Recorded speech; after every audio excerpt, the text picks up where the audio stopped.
le livre de 3 Jean. Le livre de 3 Jean. Donnez à vite à l'autre ce qui lui appartient. On va décoller bientôt. Nous allons prendre le livre de 3 Jean. Est-ce que je devais dire 3 Jean 1 ou 3 Jean 2 ou 3 Jean 3? 3 Jean. Puisqu'il n'y a qu'un seul chapitre, donc 3 Jean. Alléluia. Nous allons prendre le livre de 3 Jean. Nous allons lire du verset 1er. On va aller jusqu'au verset 8 si on veut. Quelqu'un pour nous lire la parole. 3 Jean, du verset 1er au verset 8. Et la parole de Dieu dans 3 Jean, verset 1 à 8. L'ancien à mon bien cher Gaius, que j'aime dans la vérité. Cher ami, je souhaite que tu prospères à tous égards et que tu sois en aussi bonne santé physique que spirituelle. Je me suis beaucoup réjoui lorsque des frères sont venus de chez toi et m'ont rendu ce témoignage. Tu demeures attaché à la vérité et tu vis selon cette vérité. Je n'ai pas de plus grande joie que d'apprendre que mes enfants vivent selon la vérité. Cher ami, tu agis avec fidélité dans ce que tu accomplis pour les frères qui de plus sont des étrangers pour toi. Ils ont rendu témoignage à ton amour devant l'Église. Tu agiras bien si tu pourvois à la suite de leur voyage d'une façon qui plaît à Dieu. Amen. Amen. Alléluia. Amen. Allons, on va s'asseoir. On va lire dans la version Louis II. La version qu'elle a eu à utiliser, c'est une version Louis II, mais adaptée aux enfants. Ce sont les Américains qui ont traduit ça. Donc c'est vraiment adapté et c'est bien compris.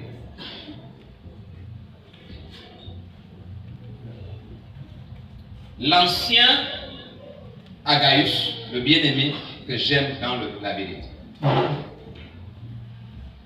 L'ancien qui? C'est qui lit souvent la Bible. C'est l'ancien qui? Je n'entends pas. Quel est l'ancien qui parle? C'est l'ancien Jean. C'est un ancien. Voilà. Donc l'ancien Jean qui écrit à Gaius. Je crois que vous avez peut-être mieux compris parce que dans l'autre version c'était encore beaucoup plus simple. C'est l'ancien Jean qui écrit à Gaius, au bien-aimé Gaius. Il appelle cher ami. L'ancien Agaius, le bien-aimé que j'aime dans la vérité. Bien-aimé, je souhaite que tu prospères à tous égards et sois en bonne santé, comme prospère l'état de ton âme. J'ai été fort réjoui lorsque des frères sont arrivés et ont rendu témoignage de la vérité qui est en toi, de la manière dont tu marches dans la vérité. Je voudrais qu'on comprenne d'abord. De la vérité qui est en toi, de la manière dont tu marches dans la vérité. Je n'ai pas de plus grande joie que d'apprendre que mes enfants marchent dans la vérité. Bien-aimé, tu agis fidèlement dans ce que tu fais pour les frères et même pour les frères étrangers, lesquels ont rendu témoignage de ta charité en présence de l'Église. Tu feras bien de pourvoir à leur voyage d'une manière digne de Dieu. Car c'est pour le nom de Jésus-Christ qu'ils sont partis sans rien recevoir des païens. Nous devons donc accueillir de tels hommes afin d'être ouvriers avec eux pour la vérité. Alléluia. Ce matin, je voudrais prêcher sur le thème marcher dans la vérité. Marcher dans la vérité.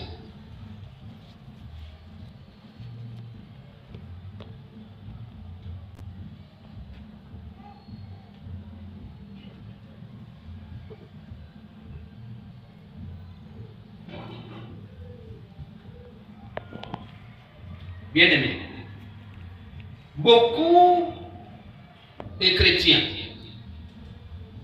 beaucoup de croyants en Christ parmi nous se vantent d'être les défenseurs de la vérité. C'est-à-dire que eux, c'est la vérité. La vérité, c'est eux c'est la vérité. Nous prétendons marcher dans la vérité, mais sans savoir ce que cela veut dire, ce que cela signifie la vérité, et encore moins ce que cela signifie marcher dans la vérité. La vérité signifie quoi et marcher dans la vérité signifie quoi?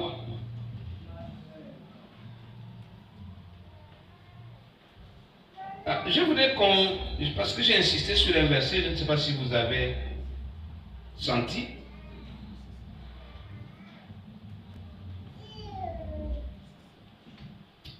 Je crois que ça doit être le verset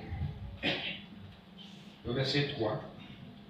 J'ai été fort réjoui lorsque des frères sont arrivés et ont rendu témoignage de la vérité qui est en toi et de ce que tu marches dans la vérité. La vérité est en toi et tu marches dans la vérité. Alléluia. Je disais tout à l'heure que nous vantons souvent d'être dans la vérité ou d'être les détenteurs de la vérité. Que tu l'aies dit une fois ou pas, mais ce qui est sûr, c'est que c'est vrai même dans ton cœur. Alléluia. C'est vrai dans ton cœur. Parce que même, rien qu'en étant dans cette église, tu crois que c'est cette église qui est dans la vérité. Et les autres églises sont dans la fausseté. Vrai ou faux? Rien que le fait d'être dans cette église, pour toi, c'est cette église qui est dans la vérité, les autres sont dans le faux. Mais c'est quoi la vérité? Je ne suis pas venu pour faire les définitions de la vérité. Non, vous allez les voir dans les dictionnaires. Donc je n'ai pas besoin de définition de la vérité ce matin. Je ne suis pas venu pour enseigner, je suis venu pour prêcher. Donc il y a une différence. Alléluia. Mais ce qui est sûr, c'est que chacun de nous se dit, là où je suis, c'est la vérité. Mais si on fait une approche du mot vérité, la vérité elle est relative.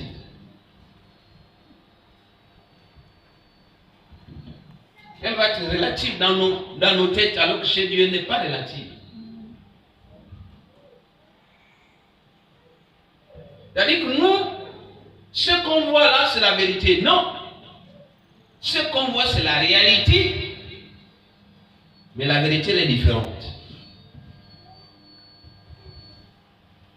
La réalité, c'est que nous sommes au bon endroit.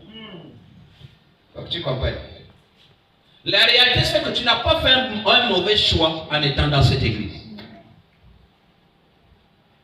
La réalité, c'est que ce matin, tu as bien fait d'être là. Oui, oui. Parce que ce que tu es en train d'écouter, tu ne l'aurais pas écouté. Vérité. Ça, c'est la réalité. Mais ce n'est pas la vérité.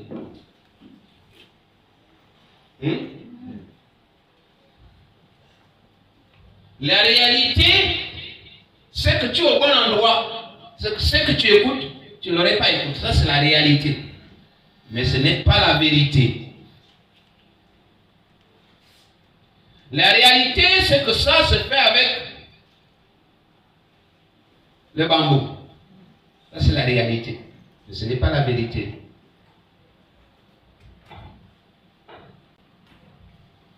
La vérité ne change jamais.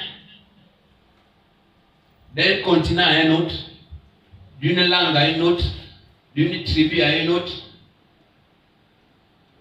d'un homme à un autre, d'une femme à une autre, la vérité ne change jamais. Si c'est jaune au Gabon, c'est jaune aux États-Unis, c'est jaune au Japon, c'est jaune partout, ça c'est la vérité. Mais la réalité, c'est qu'au Gabon, ça peut être bleu, mais au Japon, ce n'est pas nécessairement bleu. Ça c'est la réalité. Je ne sais pas si vous faites la différence. Ce matin, je fais exprès. Moi, je ne fais jamais des choses au hasard. J'ai dit au revoir à octobre rose. J'ai dit bonjour à novembre bleu. Ça, c'est la réalité du Gabon. Mais cette réalité du Gabon n'est pas réalité là en Côte d'Ivoire. On est d'accord? N'est pas réalité aux États-Unis ou en France. Est-ce qu'ils sont dans novembre bleu? Est-ce qu'au Japon on parle de novembre bleu aujourd'hui? Est-ce qu'aux États-Unis on parle de novembre bleu aujourd'hui? Mais pour nous c'est une réalité, mais ce n'est pas une vérité. La vérité ne change pas, c'est la réalité qui change. Ce qui est réel à Mouila n'est pas réel à Libreville. Tu pars du Caseo. Tu viens peut-être jusqu'au pont. Tu as donné 100 francs. C'est vrai à Mouila. Mais la même distance à Libreville, c'est peut-être 500 ou 1000 francs. Bon. Voici la différence entre réalité et vérité. La vérité est beaucoup plus, pour mieux la comprendre, et d'ordre spirituel. Parce que dans le spirituel, ça ne change pas. Mais dans le physique, là, tout change au gré des humeurs que nous avons. C'est que toi tu vois bleu, moi je ne vois pas, je ne suis pas obligé. Regardez même la phrase que je prends. C'est que toi tu vois bleu, moi je ne suis pas obligé de voir bleu. Pourquoi tu vas me forcer de voir bleu?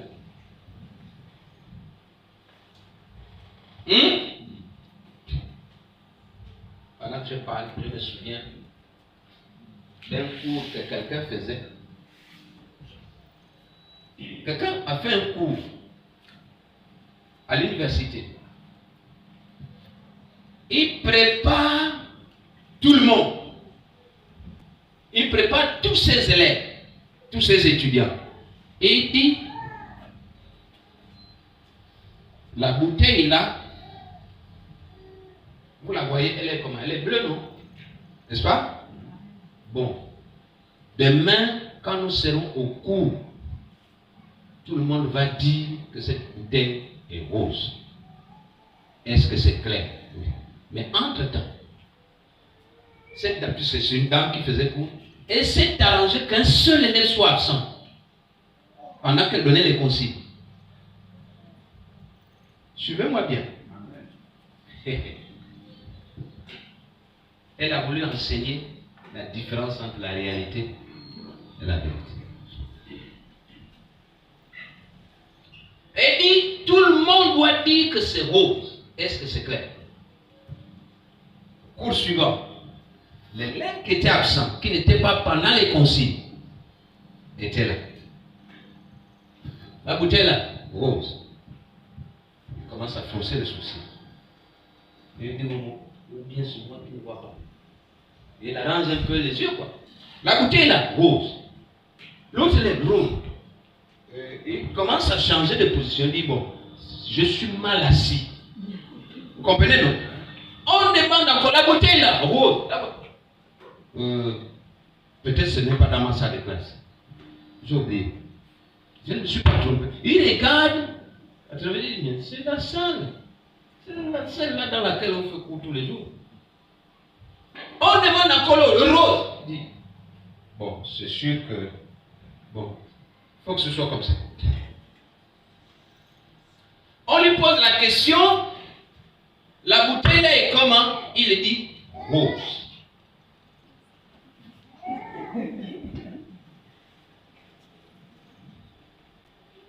pourquoi il a dit rose? Vous savez pourquoi il a dit rose? Qui peut imaginer? Comment? La réalité de la sable, c'est l'effet d'entraînement. Il s'est dit, si je ne dis pas rose, c'est que moi je suis un extraterrestre. Donc on se conforme à l'effet d'entraînement. Mais ce n'était pas la vérité. On est d'accord? Je crois que j'ai quand même fait un effort en tant qu'enseignant. J'ai fait un effort de faire comprendre ça. N'est-ce pas? Voilà. C'est-à-dire que, comme tout le monde dit que c'est ça, alors c'est ça. Alors que dans la réalité, ce n'est pas ça. La terre tourne, on lui dit non! Dit qu'elle ne tourne pas. Bon, mais même si tu dis encore comme ça, on va te tuer. On le met là devant la potence. Il dit que ça ne tourne pas, toi aussi. Le type l'a dit. Et pourtant elle tourne. Il dit plus que la tête lui dit. Et pourtant elle tourne. On lui a fait boire la ciguë, il est bon. C'est des années, des centaines d'années plus tard, quand tout le monde a accepté que la terre tourne autour du soleil. Parce que le soleil est plus grand que la terre.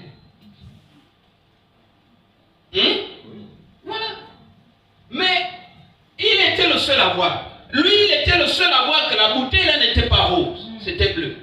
Il dit, mais plus que tout le monde, on a presque interrogé tout le monde dit rose. Si moi j'ai dit là autre chose, je crois que ce n'est pas bon pour moi. On peut même me tuer ici. C'est-à-dire que tout le monde peut même tomber sur moi, se jeter sur moi, je vais mourir. Alléluia. Marcher dans la vérité. Qui a compris déjà? J'ai déjà fini de prêcher. Rien qu'avec cet exemple, j'ai déjà fini de prêcher. Qui a compris quelque chose? Quel que soit ce que tout le monde accepte, si ce n'est pas biblique, marche dans la vérité. J'espère que quelqu'un a compris. Parce que tout le monde peut dire non, c'est comme ça, oui. Mais est-ce que c'est biblique? Est-ce que la vie chrétienne que je veux mener admet ça? Si oui, c'est bon. Allons-y tous. Mais sinon, je préfère être le seul qui ne dit pas que c'est ça. Alléluia.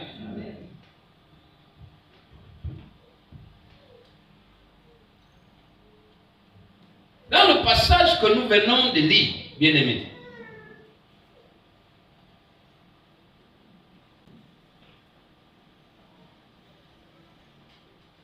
l'ancien Jean écrit pour féliciter Gaius. Il écrit à Gaius pour le féliciter. Parce que c'est un homme exceptionnel qu'il a trouvé.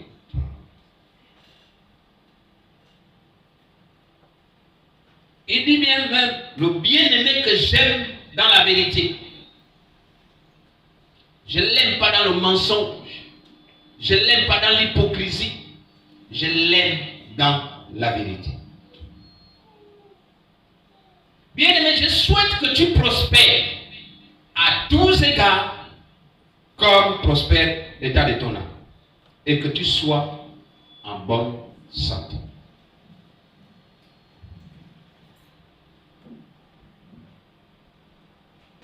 Le bien-aimé Gaius, à qui l'ancien Jean écrit, était un homme exceptionnel. Qui vivait dans la vérité, et la Bible dit qu'il marchait dans la vérité. Et donc, l'ancien Jean lui écrit parce qu'il s'est rendu compte que son témoignage, sa façon de vivre, était crédible. Parce que les autres chrétiens avaient témoigné du bien de lui. Ce n'est pas l'ancien Jean qui était là-bas, mais lui, il a reçu le témoignage. Alléluia. Les autres ont fait témoignage de Gaius. Et donc, il décide de lui écrire.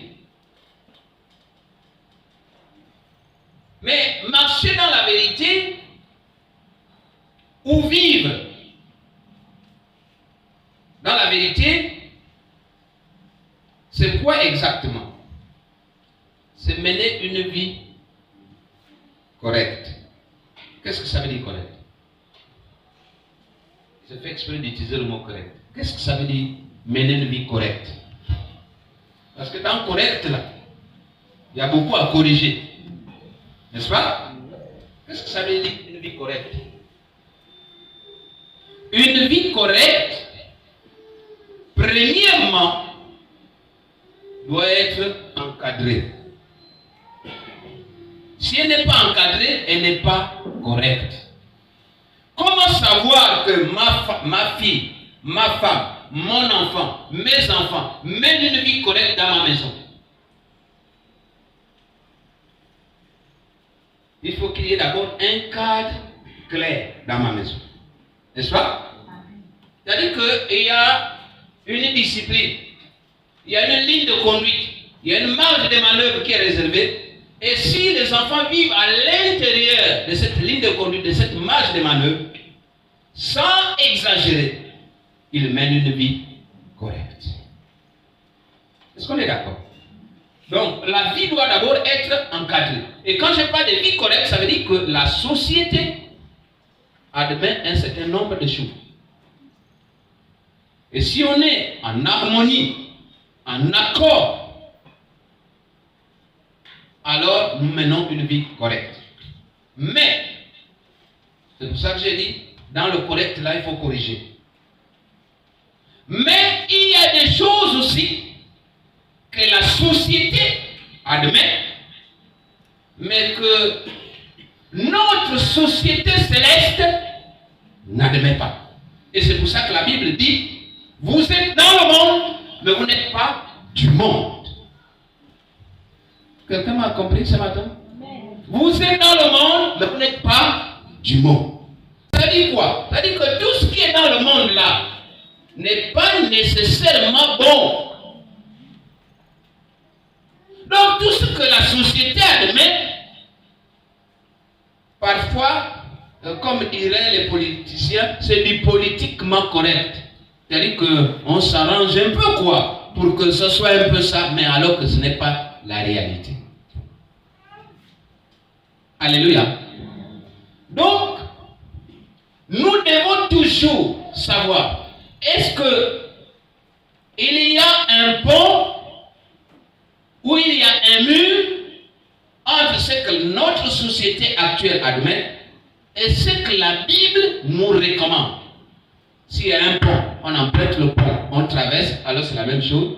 Mais s'il n'y a pas de pont, c'est qu'il y a un mur, on ne traverse pas. Alléluia. S'il y a un mur, on s'arrête de l'autre côté du mur. S'il y a un pont, on cherche, est-ce qu'on peut traverser? Si oui, on traverse. Mais le pont aussi peut être tentant. C'est pour ça que j'ai dit, dans le correct, là, il y a des choses à corriger. Le pont peut être tentant, ça peut être le jeu de l'autre. Et de l'autre aussi. Je n'ai pas nommé quelqu'un. Ça peut être le jeu de l'autre et de l'autre aussi. Ça peut être le jeu du diable, mais ça peut être aussi le jeu de Dieu. Dieu peut te tenter lui-même. Mais la Bible dit quoi? Que Dieu ne peut pas te tenter au-delà de tes forces.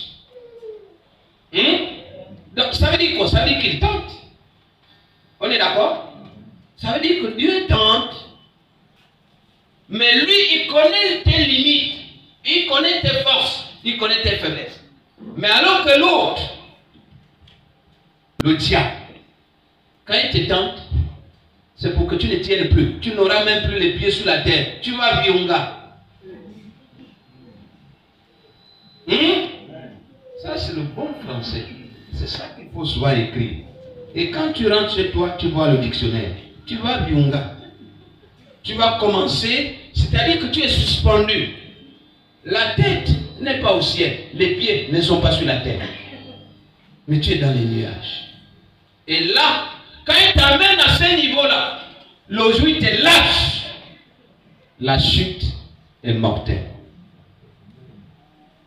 Il t'amène à un point où il te dit, donne maintenant. C'est ça notre ami.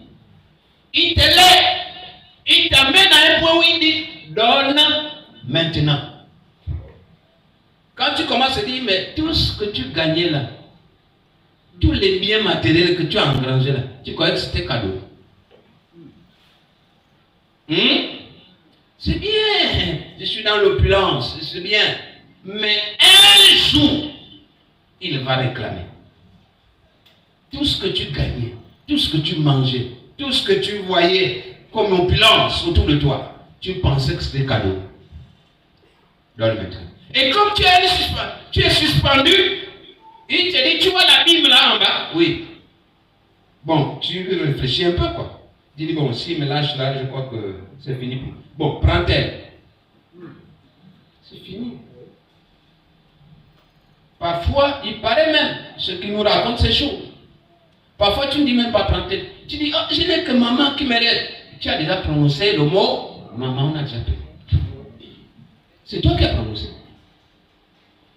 Eux, c'est comme ça. Ils disent, donc il y a quelqu'un. Donc tu dis, il n'y a que maman est partie. Oh, je peux donner qui non? Comment il s'appelle? Bienvenue. Si bienvenue ici, c'est pas toi qu'on donne ce matin. Alléluia. Oh, c'est pas bienvenu. On va donner Ézéchiel. Oh, le prophète Ézéchiel. Alléluia. Non.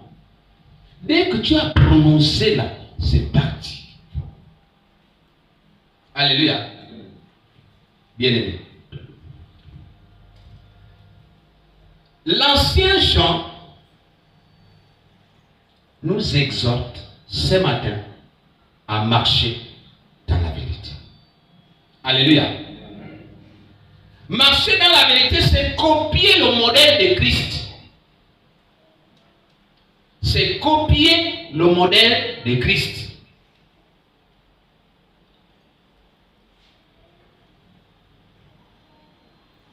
Quel est le modèle de Christ? C'est être et non paraître.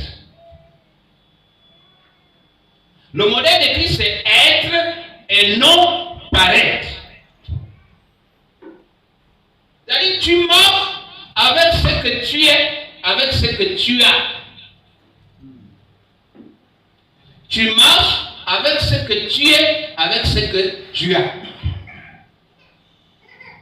Ne marche pas selon quelqu'un d'autre. Non, marche selon toi-même. Alléluia. Marche selon toi-même. Pas selon ce que tu vois avec l'autre.